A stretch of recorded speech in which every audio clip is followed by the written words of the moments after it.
So if he called tomorrow, if Keith Mann put out an email tomorrow and he said, "Hey, it's helmets only Friday. You can come anytime between 8:30 and 11:30. You only get 30 minutes. What would you pick to watch?" I wouldn't mind. Well, we saw a little Belichick drill yesterday, or I don't even know what day it is. Tuesday. That was when it was. I wouldn't mind some one-on-ones with the defensive line and the offensive line. We got a little bit of a taste of that with Keanu Davis going against Pritchett, and I forget who Sue was going against, but Lafotu? yeah, Yeah. those drills always kind of interest me a little bit more, just to kind of see, I guess, if when the pads are actually on, if what we're hearing about the offensive line kind of lines up with what they're doing in one-on-ones and protection and stuff like that, which I understand it's not 100% transferable to a game, but it's good to see at least. Yeah, I think I would go if somebody asked me the same question, I would go where I knew the least about. I think that's what I would pick. Not, not the defensive line. Just where do you think you know the least? I would go to. Oh, this is boring. That's a stupid answer. Why do I think like that? I'd probably go to O-line, but I wouldn't want to. You feel like you know the least about O-line? I feel like, or there's the biggest question there because we don't know who one of the starters I is. feel like I feel like I know the least. That's interesting. Because I've touted them for so long? Well, no, I think everybody. I want to know what the separators are. Okay. Because I think so if I watch it, I could figure it out. Most people think they're good, right? What is the difference between Pritchett and Prohaska and Gatula and Kanak? Yeah. Okay. Yeah, I would probably go there. But that wouldn't be any. Yeah, that's. You'd go there, but you wouldn't like it? Yeah. Yes. That's why you don't process out loud, bro. It's the risk of sounding pretty dumb. That's all right. But, Monday through Friday, I've learned to overcome it. It's fine. It's the week. They're tough, though. Wow. It was unnecessary. I apologize.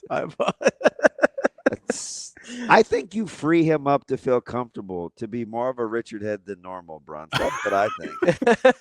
Why? He was like that last week with you, and I feel like it was a Millard Northian thing. I'm not doing like the old wrestling thing where I'm like holding you back, and he's just like chopping. Hold me back. Wait, hold me.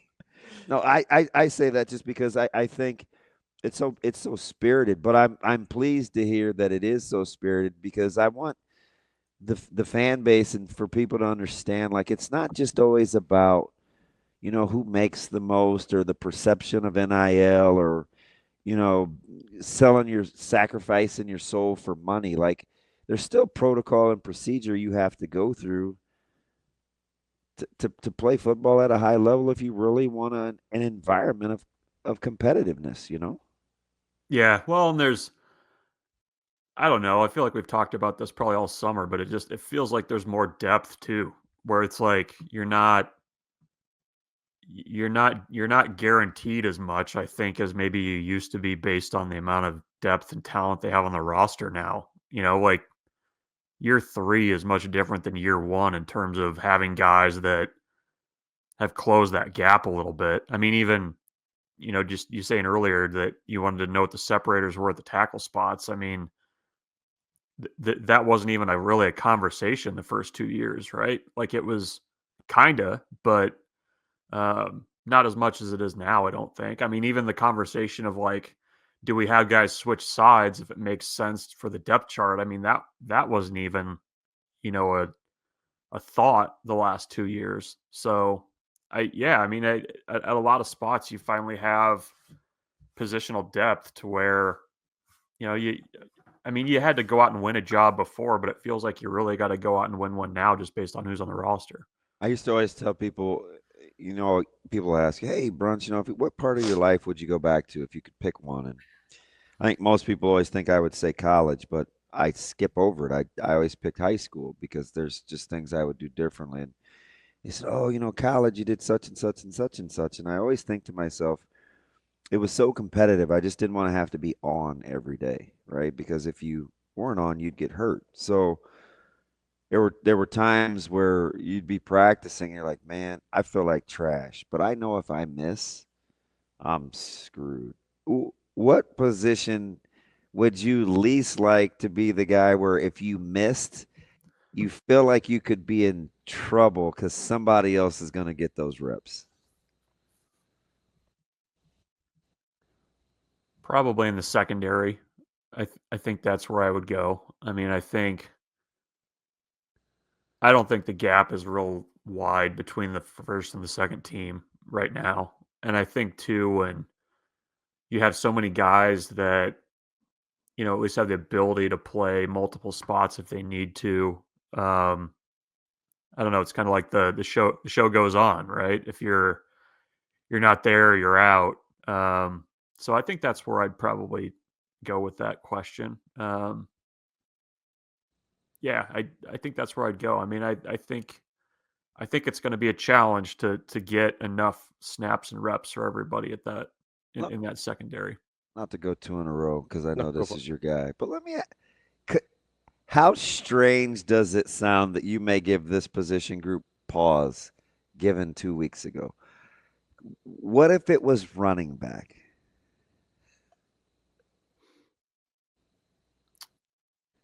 Like, how do you feel if you're Quentin Ives right now? Oh yeah, yeah, yeah.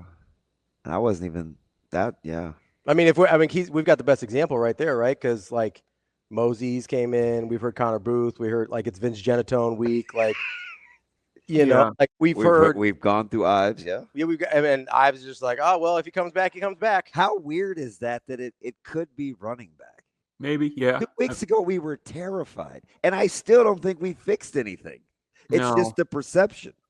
BC and I were talking about this around the dinner table, and I think really with with the running back spot, the guys behind Emmett are coming along, but it does feel like a little bit that the first few weeks. I mean, it's got to be an Emmett Johnson time, right? Like, I don't know if the coaches would say that, but it feels like I mean, he he's said gonna have clear to buy those. QB1 or QRB1, right? Like It's he not said it's that, not peanut butter jelly right? time. It's Emmett Johnson time.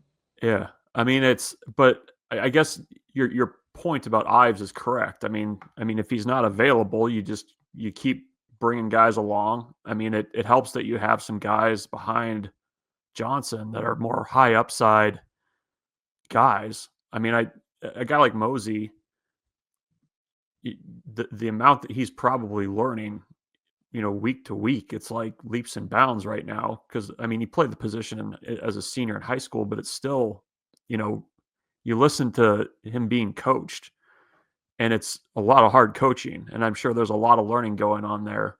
So yeah, I mean, it's those guys. I think it would probably be a really tough spot to be Quentin Ives right now when you're in a yellow jersey and coaches are pushing you out of drills because you're not able to do them, and this was supposed to be your big break. I I just to the original question though. I mean, it's still got to be the secondary though, right? Like, I mean, that was what I was gonna say when yeah. DB I was. mean, I'll entertain the conversation about running back though. I mean, it just feels like the guys that are kind of in that second group in the secondary have a lot more snaps under their belt than what the guys at running back do. Like you think if Donovan Jones, God Yes, that forbid, was has like a hammy or something next week, he feels good at all about where he is when he comes back. No, Right? That's what I mean. Like no. secondary feels like a meat grinder. There's so many guys back there and so many guys that we think are capable, right? So, I mean, even just from a running back perspective, you're just limited to the number of guys sort of. Whereas at defensive back, there's literally 28 guys back there. And let's say we think 18 of them are pretty good and 15 of them are cross-trained at my position. Like, yeah, I don't like that's a place where I don't feel good, especially if I'm like pushing for reps. If I'm a starter, maybe I feel a little better. But if I'm like pushing for second team reps and I pull a hammy, I feel terrible. Yeah, I'm wondering. I think the reason I say The reason I even threw out running back is just because I think it's weird. We thought we were so thin, and we very well may be, right? But if we have this tendency to like take and run what we've heard in pressers, and I just saw Mackay for the first time, and I was like, okay, I'm good. But I'm just saying, you heard Coach Rule talk about running backs last week. It kind of doubled down this week about getting guys to the ground, especially the good running backs and tackling. It's all of a sudden the perception of what's in the running back room is different than it was being met with that skepticism before camp started. Because what hasn't changed is whomever comes in after Emmett is still really inexperienced. We just feel like the room is different, right? The experience part of it hasn't changed. There's a part of me that kind of entertains wide receivers too, where I get the fact Dane Key works hard. But like if Hunter can't go, Keelan Smith brings it down his neck. Yeah, I don't know. I guess DB is the easiest answer. I don't know if I feel it's the right answer. I'd have to. Have I changed your mind at all? Or are you still settling on DB? No, not really. No, it's the wide receiver was the other one that I was thinking of because I think it's that group of guys like Quinn Clark, Keelan Smith, Cortez Mills. I guess I would put in that group too, where it's like they're not going to start, but you watch them work and they're very much in the conversation. So I think that's, I don't know, if I were maybe not Jacory, but I mean Dane Key or Hunter, I mean you kind of just, or like Bonner, like go for Janair Bonner. You just kind of move them off to the side and you keep going. I mean that's good on him for his single jersey too. Bonner's another one of those guys I wouldn't enjoy practicing against. He's not small. Well, and he brings it every day. Yeah. It's just he brings it every day. I hope people can appreciate, like, you basically play wide receiver, you're asked to move to fullback, or whatever utility word you want to assign to it. I mean, he in whatever age of college football you want to call it now. I mean, you have to appreciate a guy like that just shows up and does whatever's asked like that. I mean, he's a throwback. Are we going to act like 3 years ago he didn't get the ball 2 years ago, like on an inside handoff from the fullback spot, and like the very next year was the move position H-back guy, and now he's a wide receiver again? Like, yeah, no, I mean I watched that guy take it. I watched him run fullback dive in a real game. I seem to remember him trying to seal an edge against a defensive end somewhere along the way, right? Like, is that not crazy? No, I love Janair Bonner. Like I don't care what the stats end up saying when his career at Nebraska is done. Like I love that guy. He's kind of he's like what they would say is probably the ideal for like a single digit jersey, right? Like that's the. I could see that. Him, like that's what they would point to and be like, that's our guy. That's a single digit guy. The other one I thought is kind of in that mold is Harburg. Like I think of Harburg in a similar vein. Like you think he gets the number one? I would guess. Like I'm if he doesn't end up with one, I'll be pretty stunned. Like you're a big statistical weigh the probability guy, Bruntz. What are the odds? Who's the odds on favorite to get that last single digit? Dark horse Archie Wilson. Do we get number one punter? More likely Archie Wilson or Dylan switches from 15. I feel bad for those people if it's Dylan. I mean, there's all these so many jerseys out there around. Dane Key's gonna have to get a new throwback jersey. Yeah, the Westerkamp jerseys are gonna be coming out of the woodwork like crazy. Well, I mean, if you go back and look at all I mean, his high school number was 1, right? And yeah, you're right. You go back and look at the pictures he took on his recruiting visit. What number was he wearing? It wasn't 15. So that's your fave? No, not necessarily. I'm just saying. I'm just putting out odds. I mean, I literally just said Archie Wilson's going to be the guy. So this is how seriously I'm taking this. Wow. No fun, police. No, I'm having fun. This is fun. We're having fun. Look at us having fun. Look at all the fun we're having. Bruntz isn't my dad. He's like the fun dad. No, it's fine. Get off the shed. Heart. Wow. That's an incredible pull. Nice. Very, very nice. No, if you guys, who's your three? Who would you say is your three to get it?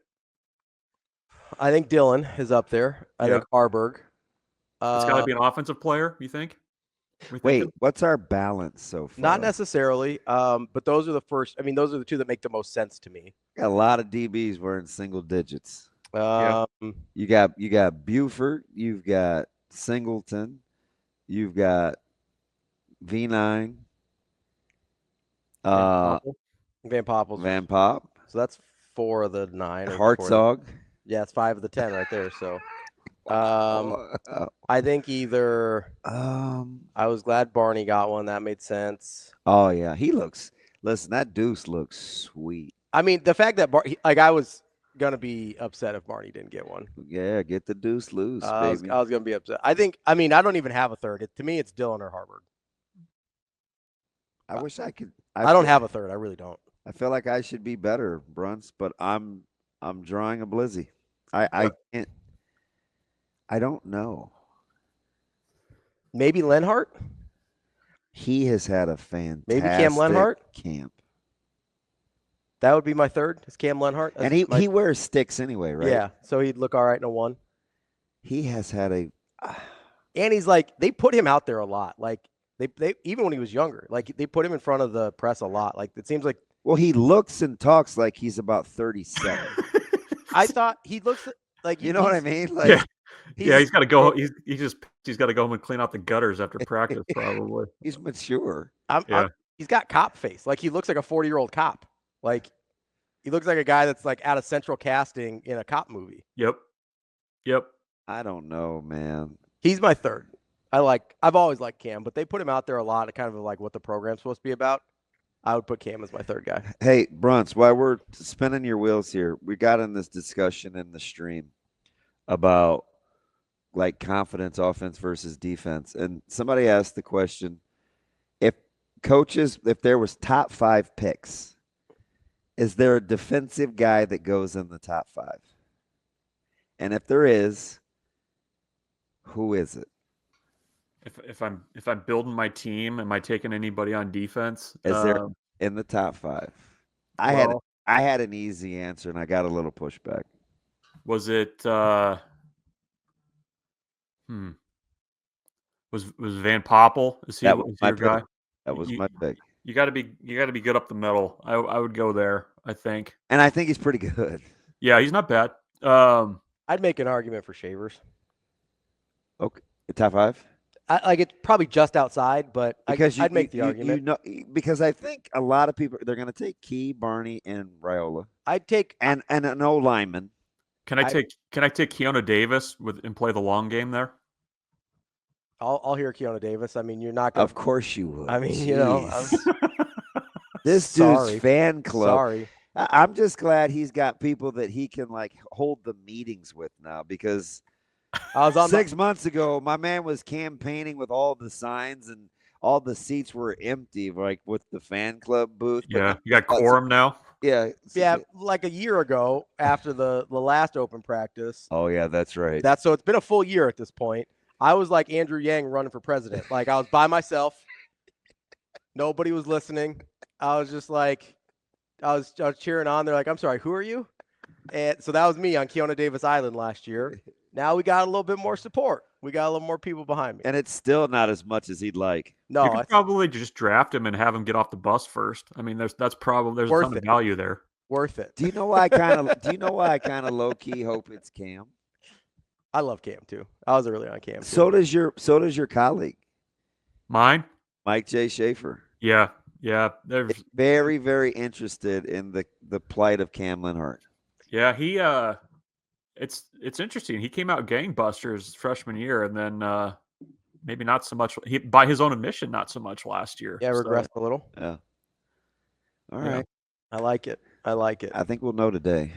You think so? Who number 1 is? Yeah. I think they're off though, but not off. Like Nelly, I am number one. No, Yeah, you didn't really play the game right. I got Archie Miller and Dylan Raiola. not Dang. Archie Wilson. Archie Miller does a Wilson. different thing. Yeah. Archie Miller is not going to be number one. He might be. You don't know. You don't know. Surprise. Wow. All right, Michael. That's all right. I did the Archie Miller thing like a week ago. Yeah, I've done it too. I got hoops on the brain always. That's fine. I'll be all right. All right, Bruntz. Hopefully we'll see you soon. Yeah. I'm we sure will. we'll, at some point. See if I can make it 2 weeks in a row. if the stars align. I like it. All right, All right, buddy. We'll talk See you to guys. Thanks. Michael Bruntz, Husker247.